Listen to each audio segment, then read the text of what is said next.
Amen. Nous prenons Genèse chapitre numéro 3, nous prenons le verset numéro 9. Tout le monde y est? Je vais lire pour nous dans le nom de Jésus-Christ. Mais l'Éternel Dieu appela l'homme et lui dit, « Où es-tu » Ce qui est formidable, c'est que ce verset s'arrête là. C'est l'un des seuls versets de la Bible qui s'arrête par un point d'interrogation. Où es-tu? Mais l'Éternel appela l'homme et lui dit, où es-tu? Lorsque nous lisons la Bible, on nous dit que Dieu créa toutes choses jusqu'au 5e jour. Et au 6e jour, Dieu créa l'homme et la femme à son image et à sa ressemblance. Amen. Et la Bible nous dit que c'est seulement après cela, au 7e jour, que Dieu se reposa de tout le labeur qu'il avait eu à faire et à créer. Dieu créa l'homme et la femme et après Dieu s'est reposé. Dieu, nous dit la Bible, a pris l'homme et la femme et les posa au milieu de tout ce qu'il avait créé, dans le jardin qu'il avait créé.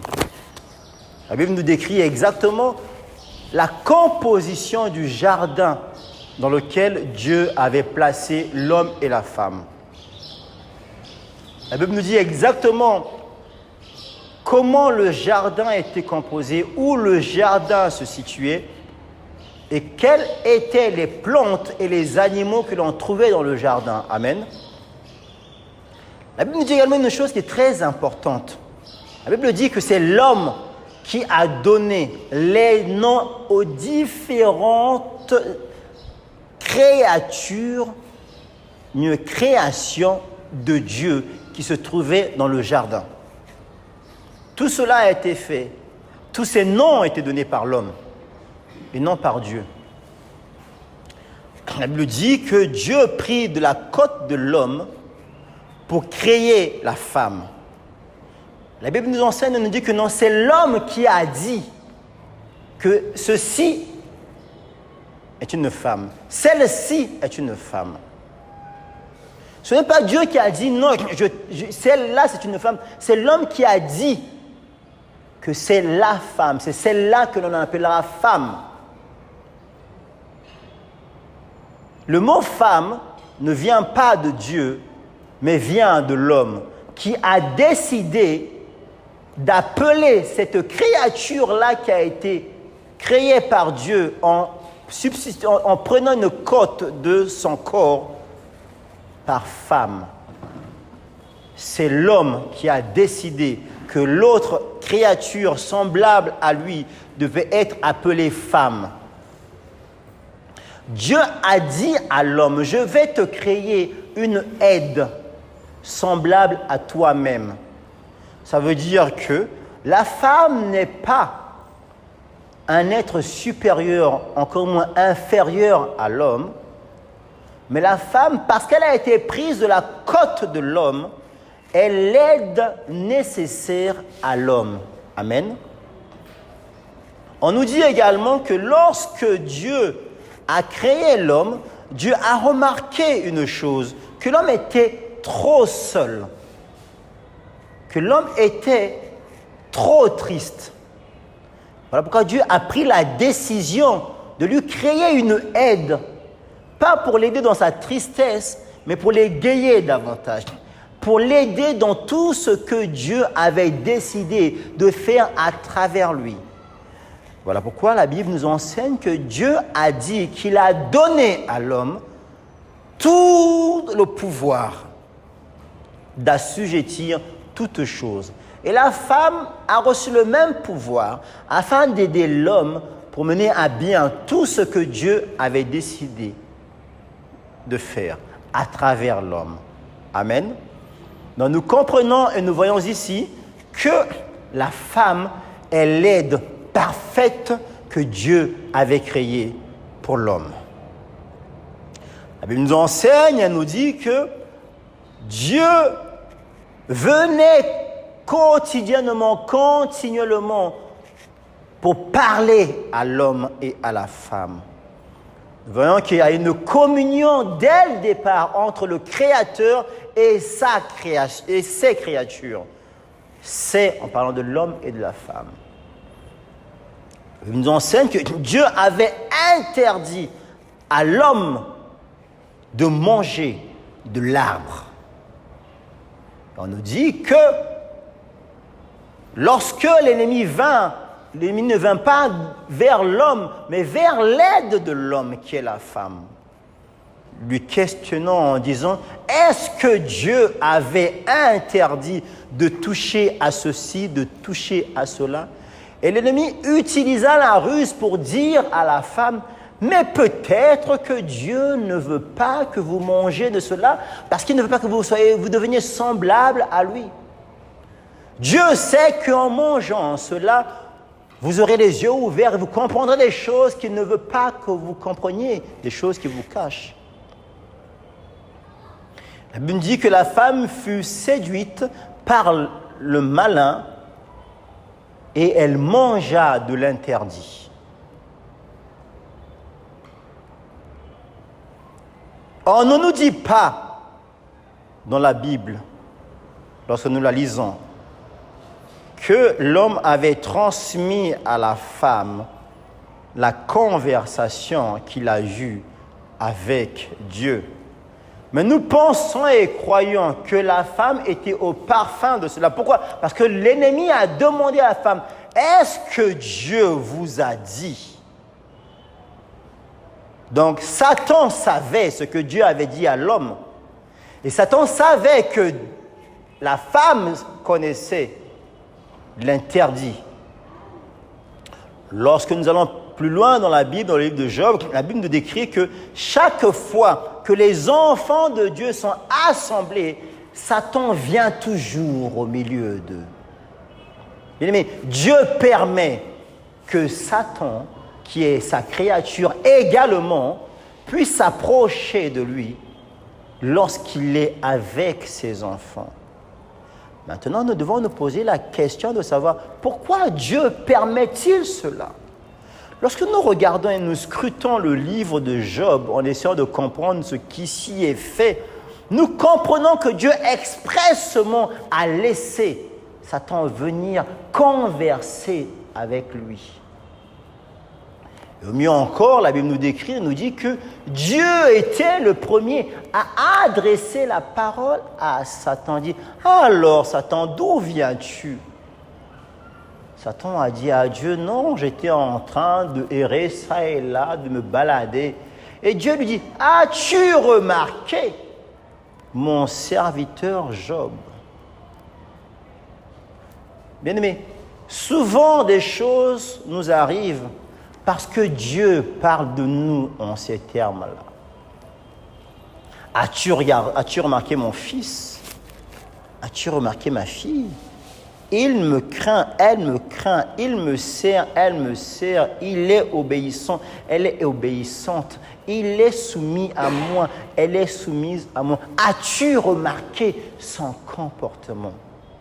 Parce que Satan est malin et mauvais et le père de la méchanceté, il a dit, mais c'est normal qu'il te craigne, c'est normal qu'il te serve. Tu lui as tout donné. Comment tu ne veux pas qu'il te serve pendant que tu lui as tout donné? Pourquoi? Parce que le malin ne se limite qu'aux choses palpables, aux choses physiques. Pourquoi? Parce que depuis qu'il a été dégommé, depuis qu'il est renvoyé de la présence du Seigneur, il n'a vécu que tout ce qui est physique et le spirituel n'habitait plus en lui jusqu'à nos jours. Voilà pourquoi nous proclamons que tout pouvoir nous a été donné sur la terre et dans les cieux, afin qu'au nom de Jésus-Christ, tout genou fléchisse et que toute langue confesse que Jésus-Christ est le roi des rois et le Seigneur des seigneurs. Lorsque nous repartons dans le 3e chapitre du livre de la Genèse, dans son 9e verset, Dieu dit à l'homme, où es-tu? Nous devons nous poser maintenant la question de savoir pourquoi est-ce que Dieu posa cette question à l'homme? Lui qui est omniscient et omnipotent, lui qui sait tout, qui voit tout, lui qui est partout au même moment. Pourquoi est-ce que Dieu a posé cette question à l'homme? D'aucuns diront oui, parce que l'homme s'était caché. La Bible nous dit que l'homme s'était caché derrière un arbuste. Est-ce que Dieu ne voit-il pas partout? Est-ce que Dieu ne voit-il pas au travers l'arbre, les arbres? Est-ce que Dieu n'est-il pas présent partout au même moment? Est-ce que l'homme ignorait cela? Oui, l'homme, à cet instant précis, a ignoré que Dieu était omniscient et omnipotent. Pourquoi? Parce que l'homme avait péché. Et comme tous les hommes, mais ce n'est pas moi qui ai péché, disait l'homme, c'est la femme que tu m'as donnée qui m'a séduite, et voilà pourquoi je suis tombé dans le péché. Ce n'est jamais moi, c'est toujours l'autre. Aujourd'hui encore, Dieu nous condamne par rapport à ce jugement que nous avons toujours.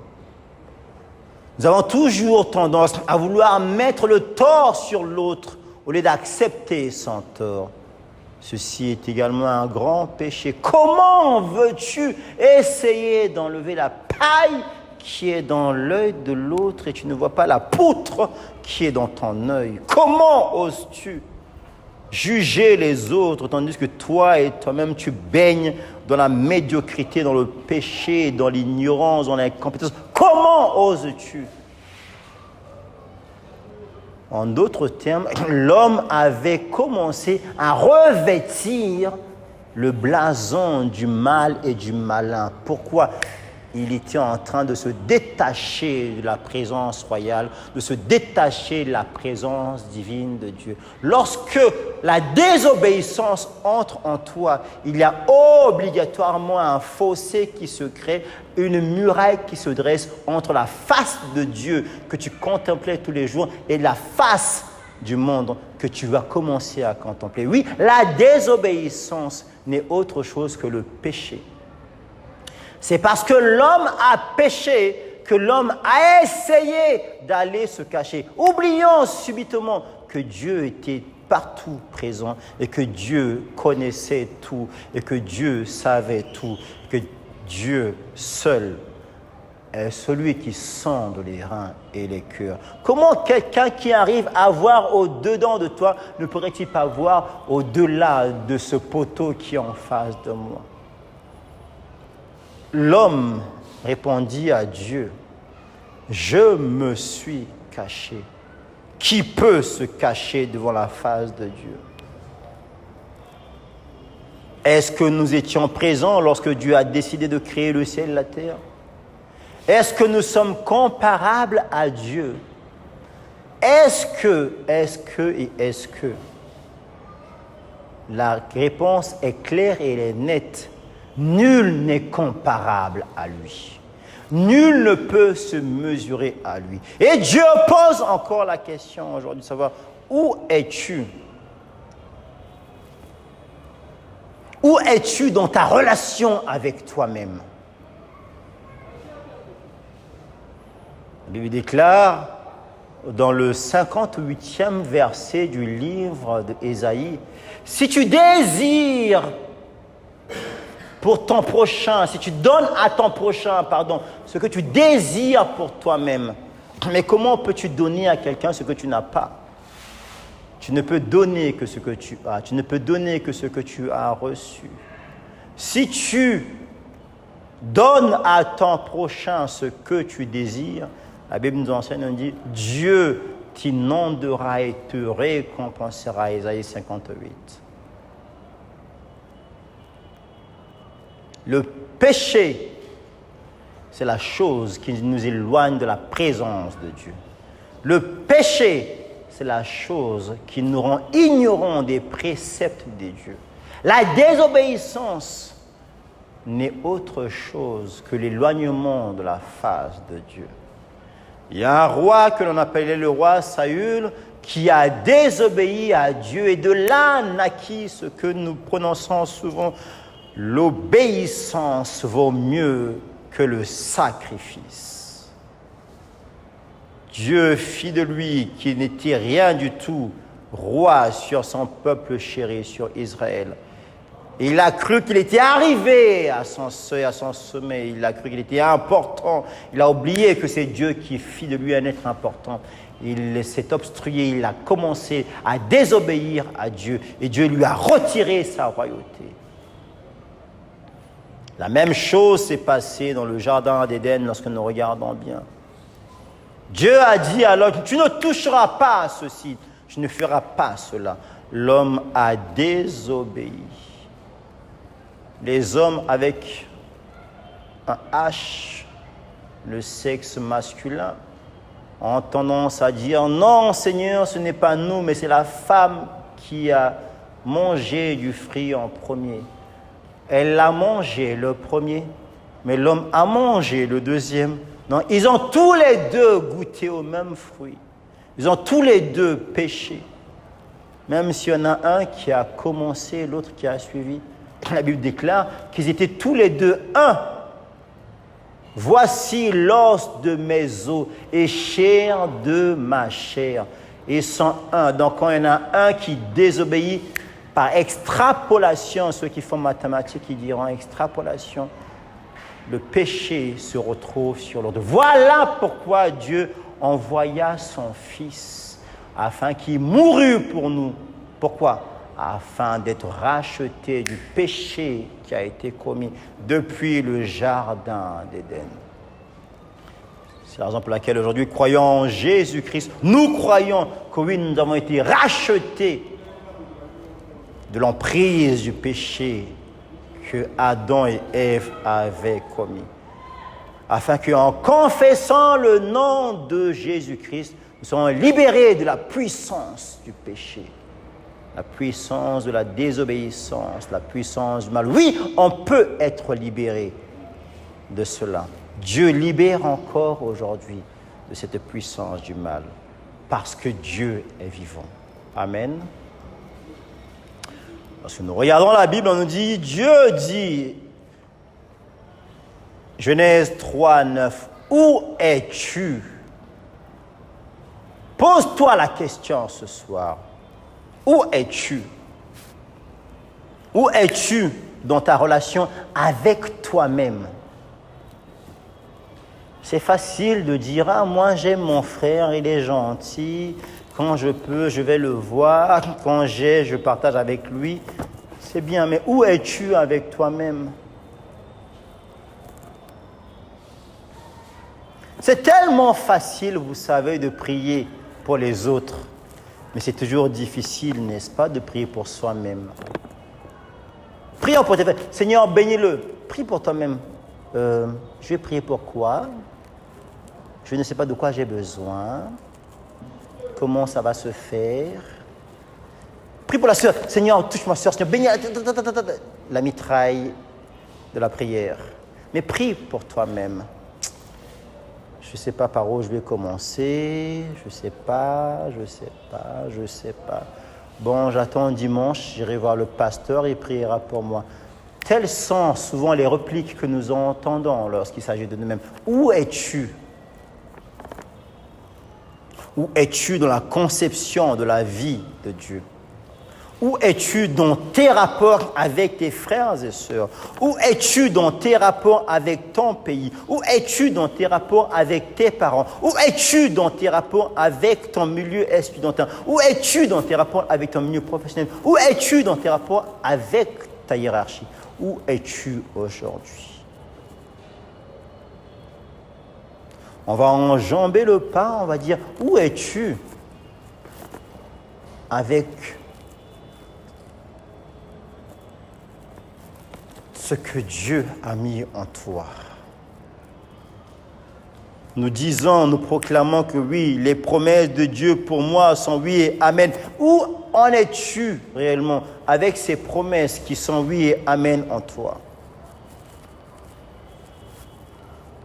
Béni soit le Seigneur, nous sommes au mois d'août encore et on dit que la saison des pluies va commencer, mais n'a pas encore commencé. Dans certaines villes de ce beau pays du Congo, il a plu, il pleut encore. Il a encore plu ce matin.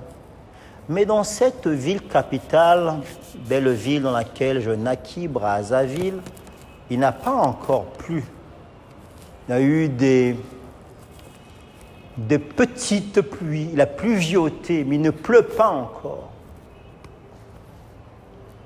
Il ne pleut pas encore. Ce qui revient à dire que les herbes ne sont pas vertes, mais jaunâtres. Pourquoi? Parce que c'est la saison sèche. Qu'est-ce qui a été séché dans ta vie aujourd'hui? Où es-tu avec la sécheresse que Dieu t'a indiquée dans ta vie?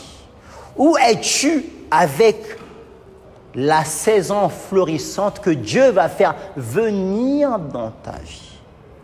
Beaucoup de gens ont tendance à se comporter de la sorte.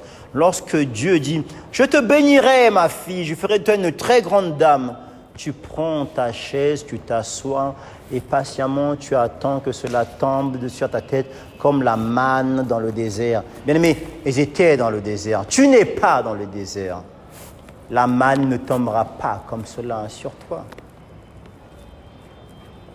Que celui qui ne travaille pas ne mange pas aussi.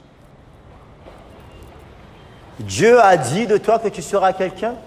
Prépare-toi à devenir et à être ce que Dieu a dit que tu sois. Comment peut-on se préparer à rentrer dans le plan de Dieu? En s'approchant davantage de Dieu, en cherchant davantage sa face, en lisant davantage sa parole, en méditant davantage sur sa parole, en essayant de scruter les Écritures de Dieu jusqu'à comprendre ce que Dieu attend pour toi. Parce que oui, Dieu parle encore aujourd'hui à son peuple. Où es-tu? Pose cette question à nous, Dieu.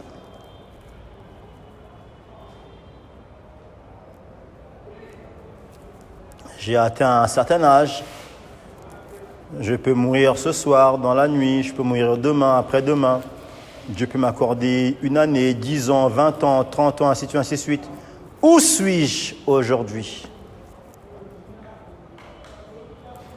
Est-ce que les pensées de Dieu m'ont été transmises afin que je puisse crier et proclamer que oui, je suis l'homme que Dieu utilisera?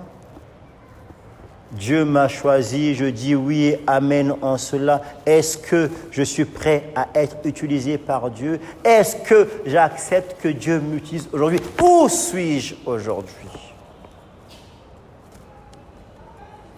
La volonté de Dieu pour toi et pour moi est que nous puissions comprendre, nous puissions savoir, nous puissions regarder vers lui qui fait toutes choses bonnes, vers lui qui nous a appelés. Parce que bien aimé, Kembo, ce qu'on appelle la gloire, n'est-ce pas?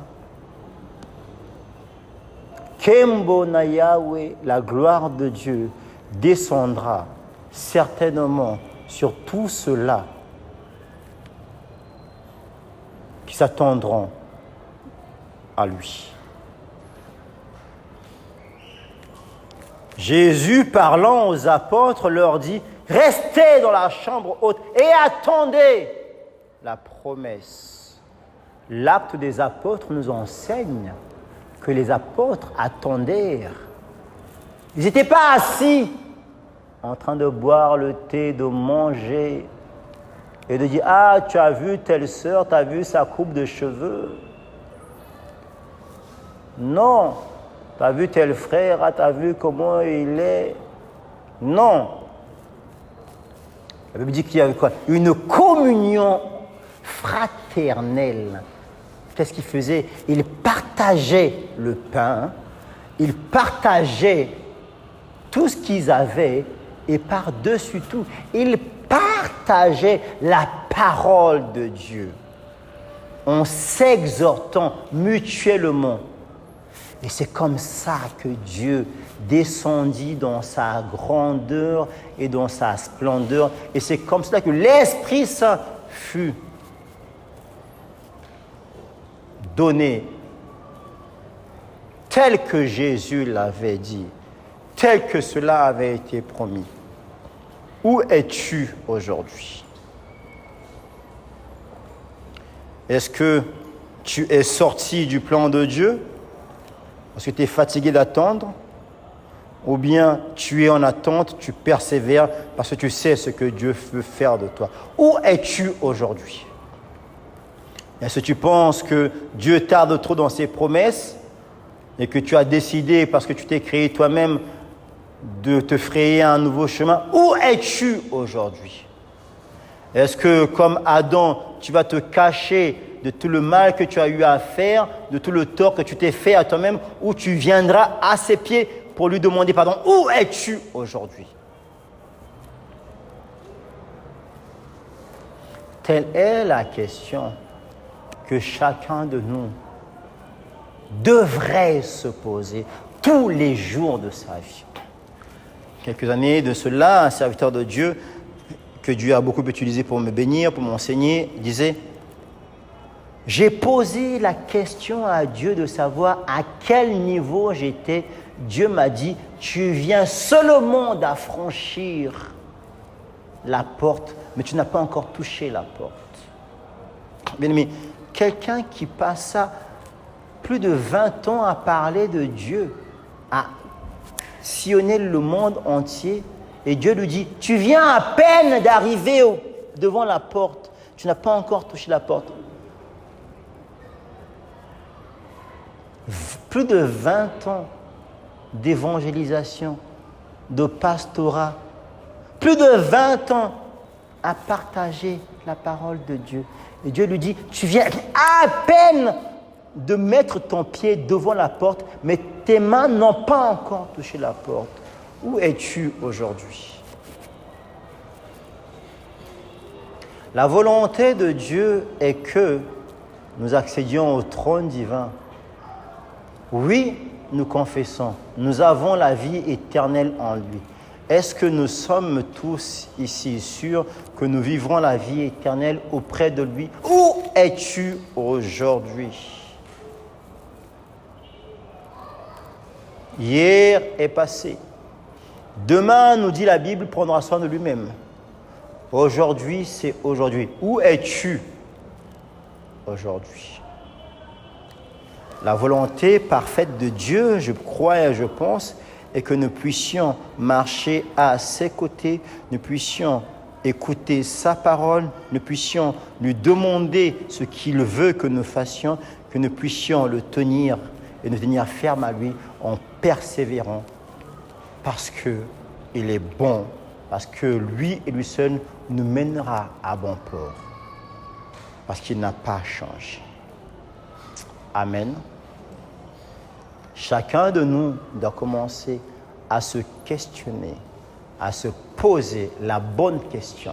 Et la bonne question est celle-là: où es-tu avec toi-même? Où es-tu avec le peuple de Dieu? Où es-tu avec le pays dans lequel tu habites? Où es-tu avec les tiens? Où es-tu avec ton pasteur? Où es-tu avec ton église? Où es-tu? Cela ne prend pas seulement en ligne de compte l'aspect physique, mais surtout l'aspect spirituel. Malheureusement, aujourd'hui, les enfants de Dieu sont devenus tellement spirituels qu'ils oublient le physique. Non, je veux jeûner pendant 40 jours. Dieu est ma force. Tu vas mourir. Si ce n'est pas la volonté de Dieu, tu mourras. Ça s'appelle un suicide. La Bible déclare que tout ce qui est fait sans conviction est un péché.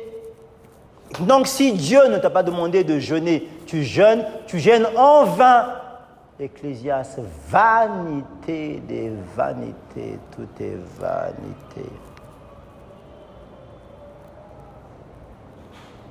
Ce corps, me dit la Bible, est le temple du Saint-Esprit de Dieu qui habite en moi.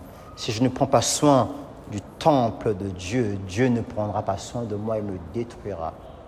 Donc si tu penses que tu es fort plus que vainqueur, en toi, tu mourras au tirant en enfer. Amen.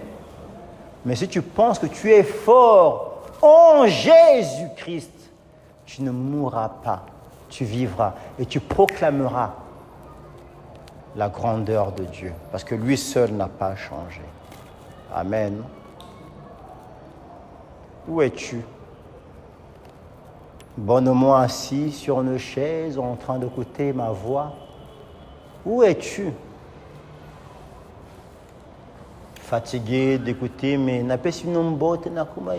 où es-tu?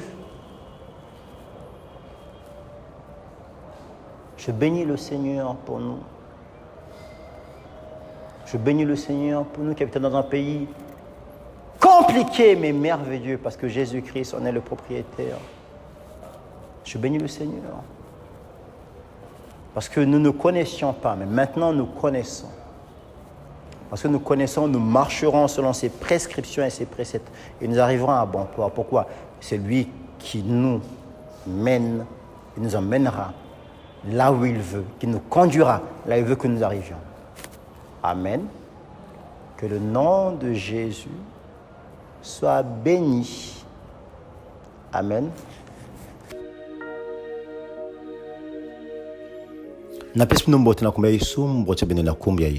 Bonjour chez vous dans le nom de Jésus-Christ.